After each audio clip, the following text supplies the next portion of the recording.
Guys, before I start today's episode, I want to tell you about my upcoming Kickstarter project for my brand new product called the Tally Tumbler. Yes, I am finally launching my own product, and it is going to be amazing because it is a 30-ounce stainless steel tumbler that has rotating rings on it that allows you to keep track of your score while you're playing games like golf, tennis, or your favorite backyard game. So if you're interested, links are in the show notes. Check out tallytumbler.com. You can go there right now and pre-order before the Kickstarter starts, or you can wait till the Kickstarter and just shoot me your email so I can give you guys an update on the exact date when the Kickstarter will launch. If I've given you any type of value, I hope that you guys will support me with the awesome product and pre-order today so you can get your hands on the Tally Tumbler first. www.tallytumbler.com. Play, sip, score. Never lose, score again. Get on it. This is Toss Talk, where it's all about yard games, having fun, and what it takes to create social entertainment. With your host and creator, Kelvin, on Toss Tunes Radio.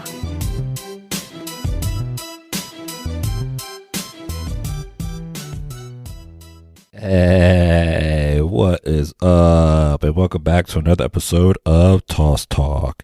And today we are playing Try 21.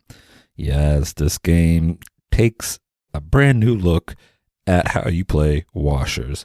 It's its own game, but it just mixes elements from washers, and you're actually tossing these nice little mini washers into a triangle-shaped board.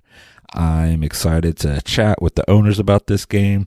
This is actually, this game has like a legacy. Like, it goes way back in the family, as you'll hear in the podcast episode. Like I said, I'm excited. Check this game out. Links are in the show notes. Follow them. Get them on Instagram, Facebook. Just check out their website as well and get yourself a set. You're going to want to add this to your backyard fun experience. Try 21. Let's get into this chat. Hello. Hey, what's up? It's Kelvin. Hi, how are you? This is Paige and Adam. Hey, what's going on, man? Hey, what's up, guys? I'm doing well. How are you guys doing? Oh, enjoying the weather. Nice. What's it like where you're at right now? Is it all sunny and It is. about 100 degrees or what? It is sunny in Virginia Beach, but it's been cold for the past like 3 days. It's been like 20 degrees. It's crazy. It's Okay. never this cold 20 here. degrees. When people say it's cold, we never know how cold it is. 'Cause Yeah. for us, cold is cold. Yeah, I bet. Where are you guys at? We are in Minnesota, so right now we're dealing with the snowstorm. Oh my We've gotten god. about a snow the past couple of days, so Oh my gosh. I can't handle snow. Good luck to you guys. he just pulled me inside from plowing, my driveway, my neighbor's driveway, to come and hop on this call here. So after that, I got more snow to deal with. Well, I appreciate you taking time from your duties to come chat with me. How it is, man. Oh man. Yeah, let's get into this. I've seen the game, and I just kind of want to know the background story and who's all in the business, and yeah, how'd you guys come up with it? And yeah, let me know everything. Yeah. So we've been actually playing this game or versions of this game for over 20 years in our family. We Oh, have wow. a family up north and That's way up north. way up north. Compared to So where we are. on the Canadian border, we have a cabin. But we have been playing this game for 20 years in our family, and it's just kind of developed the rules and gameplay over the years. And About 3 years ago, yeah, we decided, like, hey, we got to do something with this, because when Paige and I got married, her mom and dad, gave us a set for like our wedding gift, and Okay. we take it out to bachelor parties and friends' cabins and stuff, and all of our friends would, instead of playing bags, we'd be playing this all day long. So the more and more places we brought it out to, people are asking us to make them sets and saying, we'll buy them. We'll pay whatever we got to pay to get them. So, 3 years ago, we decided to do a Kickstarter campaign. So we decided to, trademark it and copyright everything and brand everything and try to, really narrow down what is the exact rules in the gameplay and, what is our brand and all that kind of stuff. So we did a Kickstarter campaign and raised over $5,000 to kind of get our little company started here. Nice. So it was very successful. It was a very fun but stressful month of, are we going to make it? Are we not? Because as a new company, we all have day jobs. We all are working 40 to 50 hours a week on top of, our kids and everything too. So it's like to have a side business as well and actually have people interested in it has been kind of a roller coaster. Yeah, so, that's awesome. Our Kickstarter campaign was successful, and then from there, it's just we sold hundreds of sets in our first year with no marketing. And it was just like my father-in-law Pete, my mother-in-law Terry, so it's Paige's folks, and Paige and I are the four owners of the company. Okay. So Pete and Terry are like the elders of the Try21 community. They know the rules. They're a massive part of this thing. So they are, without them, this wouldn't be what it is today. That is awesome. I love how this is like a little like family game turned like family business. That's a cool little. It is. Yeah. We call it family fun Try21. That's kind of our deal. But so after that first season, Pete and I were building constantly with this thing. So we were working our day jobs and we were in our shops until 10 or 11 o'clock every single night, making as many as we could, and we couldn't keep up with demand. We were making 30, 40 sets every couple of weeks, and then we'd go and do like a show, like a little fair or a flea market or whatever, a little festival. Uh-huh. And we'd go with a full trailer, and we'd come home with a very light trailer, nothing in it. So. Dang, well, that's cool. People are taking to it because sometimes it's a little bit difficult for a brand new game to like get out there and get started. But it's nice when it's well accepted. It is. Yeah. So it's just been a wild couple of years. Yeah. So how'd you guys come up with the name? Is there anything unique behind it, or is it just part of the game? Well, I mean, with its triangular shape, yeah, and you play one, you put it 21 feet apart. We just kind of felt like when we were ideating names, we were like, Try21 is kind of a no-brainer. And then when we went to Google, and see if there's any copyright infringements with using that name, we realized that Try21 was short for trisomy 21, which is the clinical name for Down syndrome. Oh, God. And so at that point, we knew it was a perfect fit. So because we always wanted to give back to the community and just felt like it was a good fit. We felt like it'd be a great fit for Try21 and trisomy 21 to kind of be correlated together. Terry has been working with special needs for her entire career. So she's working for students with special needs that whenever they're getting out of the high school age and coming into kind of, life on their own, she's helping them transition into the world without teachers and all that kind of stuff. So for her, it really hit home to say, this would be a great deal for us to be able to say, call it Try21. Because when people Google trisomy 21 or Try21, they both pop up. So we were able to make a very good connection with the Down Syndrome Association of Minnesota and be able to do a lot of charity events with them and help raise a lot of money. And it's kind of like one of our little special things we can do to give back to the community here. That's awesome. So it was a good fit. Yeah, that's nice that it hit home for you like that. It does seem like when you land on a name, it just feels right. And right. Yeah, you guys have a good little concept too to actually do like a little event and everything. And that's one thing why I like about yard games. And what I do in particular is I do bocce leagues, like doing like charity events and stuff like that, and get people together. It just fits, like you said. Yep. Yeah. And so that's kind of our main goal this next season here is we have a lot of local restaurants and areas that want to do tournaments. They want to do fundraisers and all that kind of stuff like that. So we're really looking forward to this next season of when people can finally come back out and go back out into the world and, hopefully play our game and be able to raise money for a good cause. So that's something we're really excited That's coming up here. good. So what version are you on from like the original concept? I know you said it was like a family game. Like how far back does this go? We have no idea what, like, from way back initial concept. Yeah. No idea. We're talking 20 years or more. Oh Yeah. my gosh.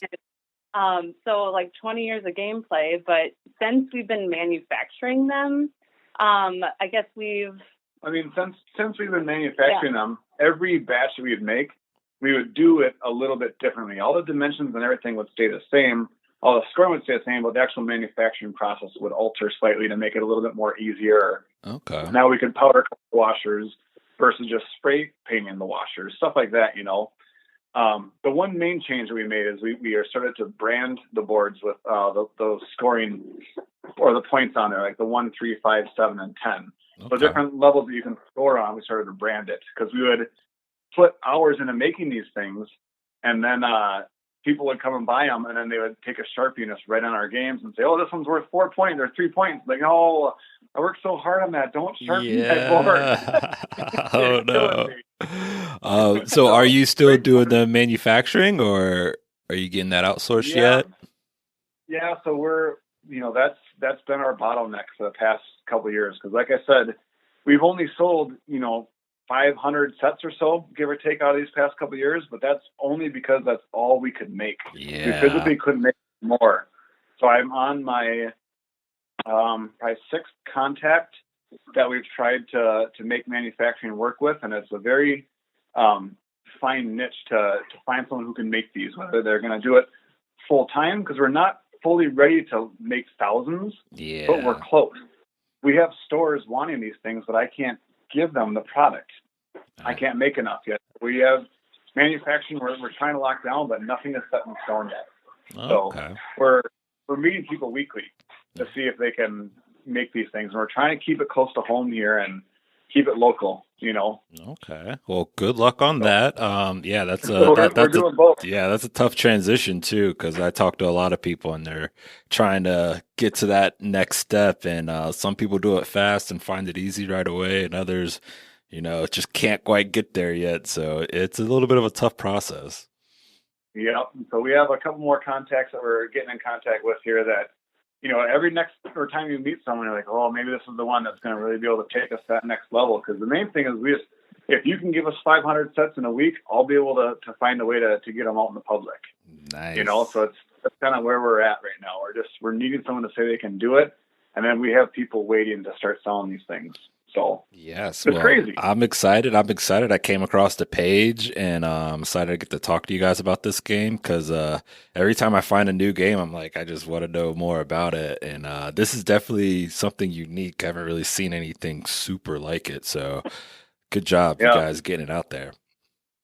And how did you hear about us? Is it just on Instagram or social media or what? Instagram, just scrolling through. I have a whole yard game podcast, so I'm a little bit obsessed with finding games. So just scrolling through and searching and seeing things, and I'm like, I think this is a game. I haven't seen this before. So just searching.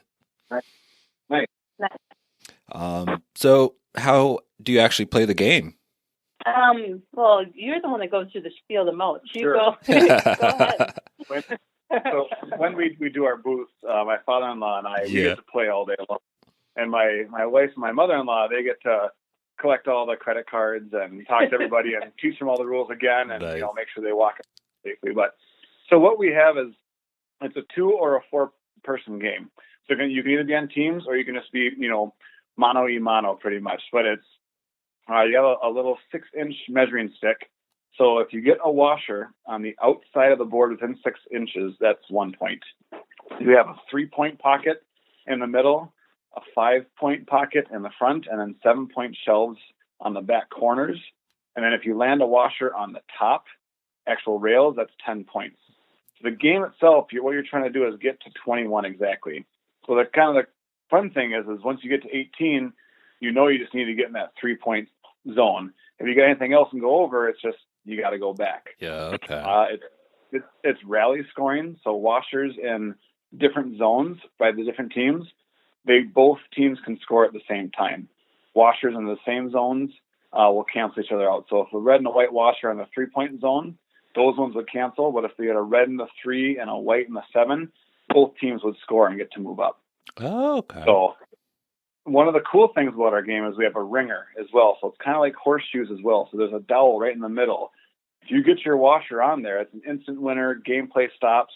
You won. That's it. Nice. Everybody in the family has gotten one. Has Terry gotten one yet? No. I think Terry hasn't gotten a ringer yet. I got one, but nobody was there. I was like, guys. Yeah. And they're all like, just like, oh, sure. I'm like, no, seriously. And like, they still don't believe me. But man, it's tough. It's like once in a lifetime deal. It's so cool. I love that. But another cool thing about the game is if you land on your opponent's washer, so if your washers overlap, you knock them all the way down to 0. So you could be winning 20-0 or 20-1, and if they land on you, it brings you down to 0. So the winning team always throws first, and that way you get the losing team or the team who's behind has an opportunity then to land on them. So their chances are greater.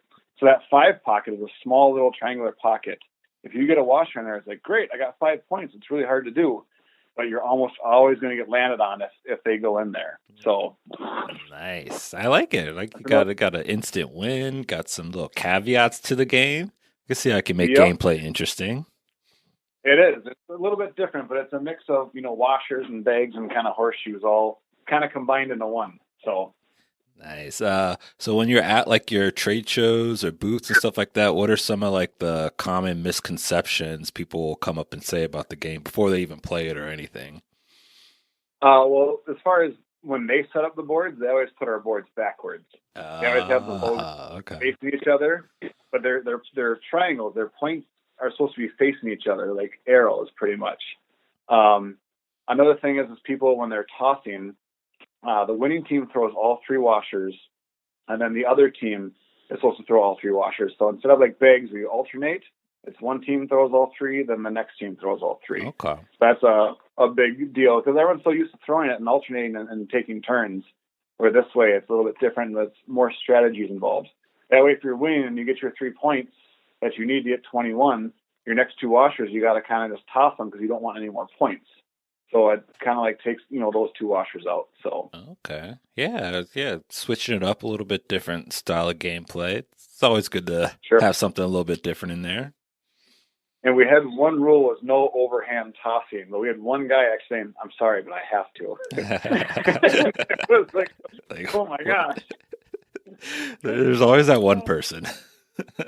And he threw it the goofiest way. He's like, I'm in a washer. Like, this is how I throw. I'm like, I've never seen this, but okay. Okay. That's funny. So how are you guys? You said you guys weren't really marketing that much. How are you guys approaching marketing the game now? Right now, it's mainly just Facebook, Instagram, using some social media channels just to kind of post how people are using the game right now or how you could use the game. Okay. But otherwise, like, we can't put any paid dollars behind it right now because if we start doing that and we get like more of the more orders, interest, Mm-hmm. we just need to be able to keep up with demand. So right now, we're selling sets daily. Yeah. And that's with 0 marketing. So it's as soon as we can find a manufacturer that can help support this, then we can market it more. I mean, we're so close. We're right on the edge of hitting that hump of perfect. We're going to be able to make 100 sets a week or whatever it may be. Yeah. So we're so close. And once that happens, then we'll be able to market more and do bigger events and bigger shows and, book up the whole summer with things. I hear you. Yeah, no, I hear you.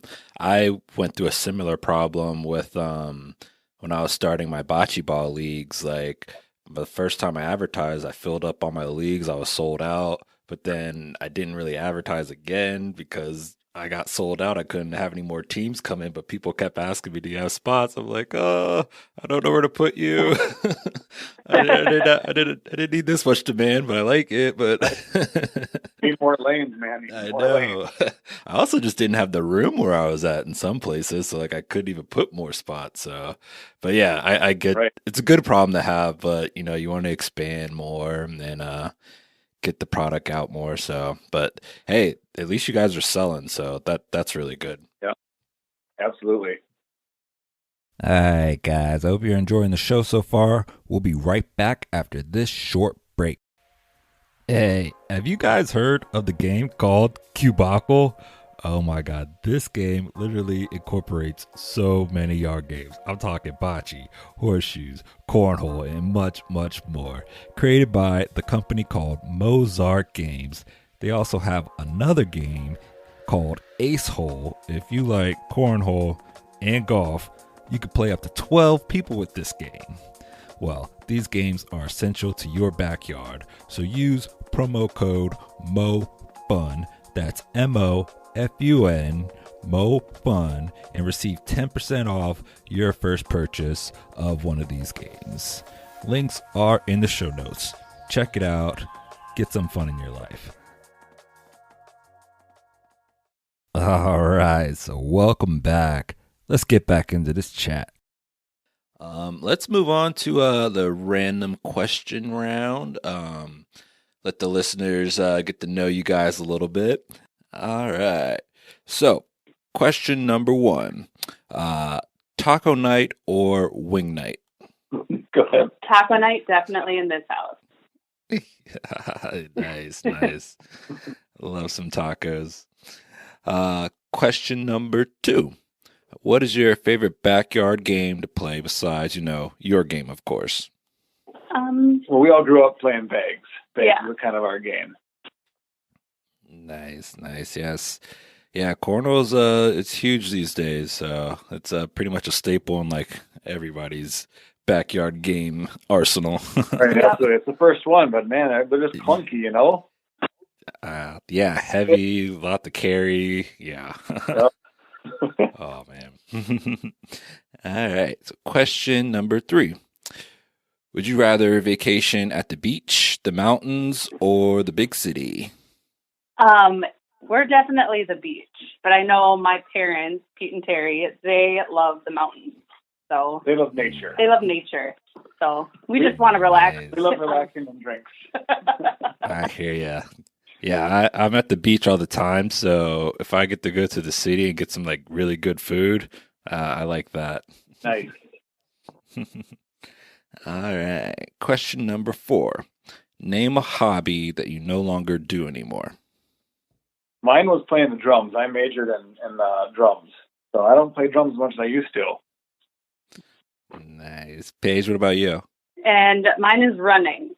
With 2 kids and trying to run a business and having a 9-to-5, you just don't have time to run too much anymore. Well, we're always running, just not for fun. Yeah, that's true. Yeah.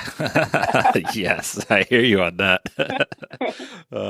Still running in my mind, I guess. Yeah. I was busy. Oh my gosh. All right. Last question. What's your favorite movie of all time? Adam, you go first on this Well, one.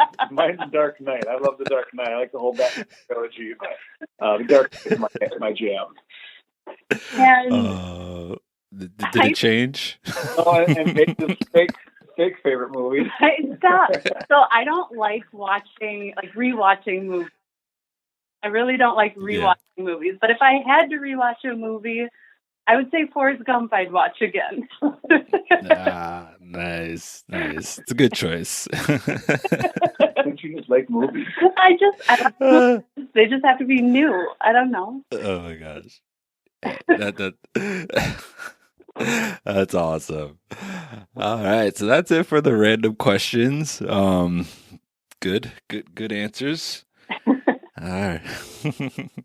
All right. Moving on a bit. So, looking back, what's one thing you wish you could have changed or done differently from when you initially started the business?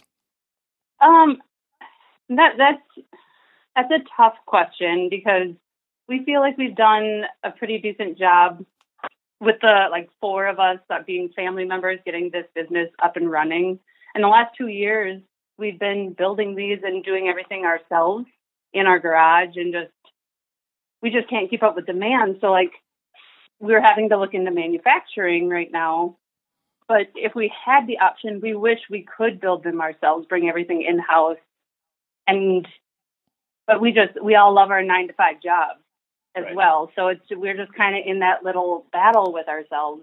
To do something differently. I mean, it would to have more land, to have a shop that we could have just quit our day jobs and build these full time. But it's kind of like the, egg and the chicken. Like, what comes first? Like, build the boards to sell the boards, or do you have enough demand to quit your jobs to build the boards? That kind of a deal, And but we all love our day jobs too, so it's tough for us to figure out what we want to do there. So focus on selling is what we want to do, but if we could go back and just go from the very beginning and say, okay, we have this property, we're going to build a little warehouse or a wood shop with all this stuff in there and a spray booth and, big old sanders and CNC routers, that would have been pretty cool to do. We could have really hit the ground running and made thousands, every year and really jump-started it.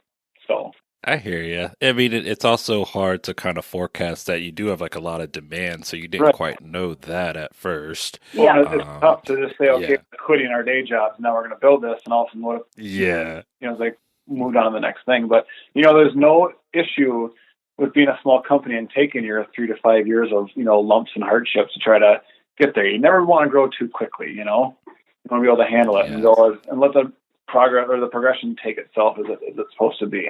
You learn more that way. Right. Yes, be patient. That is well said. It sounds like you guys do have a good handle on it. And sometimes you need to just go through those little growing pains. You can't just be, a big business right out of the gate. So you need to learn a little bit. You learn something new every year, and every new batch of these things you make, or like new issues and situations arise that you just kind of never thought would. So, Yes, very true. Yeah. What are you guys currently excited about coming up for the business? What's on the horizon for you guys? We can't wait for spring. I mean, we're in Minnesota, so in the wintertime, it's more of like that gifting season with Christmas and the New Year and maybe birthdays coming up. But like come spring, like we launch and we go hard in the spring. We're hoping that 2021 is our year. I know we're talking about mottos and whatever, but we saw something that someone posted the other night, and it said, try 21 in 2021. Yeah. So we're hoping that 2021 is going to be try 21's year. So that'll be our kickoff. Nice. Get everybody out of the house again and, out and about and healthy and sun's shining and people are playing games, and hopefully it'll be a big year for us. We can have enough boards to sell to everybody and keep up with the demand. Yeah, I hope so. I hope so. It comes off for you guys too. I know you guys are talking about doing some leagues and tournaments and stuff. So I hope things pan out for you. So that's exciting. I'm excited for you guys. Like I feel like I'm in the business. Like ready. It's gonna be a fun year. It's really gonna be a fun year. Yep. I like it. Last question I got for you guys. So as yard game entrepreneurs, what is your quote or mantra or inspiration that's getting you up and ready to sell Try 21 every single day? It is family fun, Try 21. That's been our motto since like the initial start of the company. Everything is revolved around family and getting everyone together. And fun. And fun. I like that. Yes, that's perfect. And yard games, just bring people together and just it's a lot of fun and forget a lot of problems, just game on. So I love that. Right. Yeah. Man. Well, it's been fun chatting with you guys and getting to know your game and everything. I'm very excited for it. I'm excited to play it. And I'm excited for 2021 for everybody and for you to get your game out there. We can't wait for you to try 21. Yes. That is perfect. I love it. That's Dad's joke. Yes. All right. I know. I will talk to you guys later, and I'll be in touch. Thank you. Awesome. Thank you. For all you do. We appreciate you. Bye. Bye. That was Paige and Adam, owners of the game Try 21. yes, you guys need to get your hands on this game. It's a different take, it's a brand new game. You're throwing some washers, and yeah, I love yard games, and if you like any sort of yard game, you're going to want to add this to your backyard gaming experience. So check them out. Links are in the show notes, and I'll catch you guys in the next one. Peace.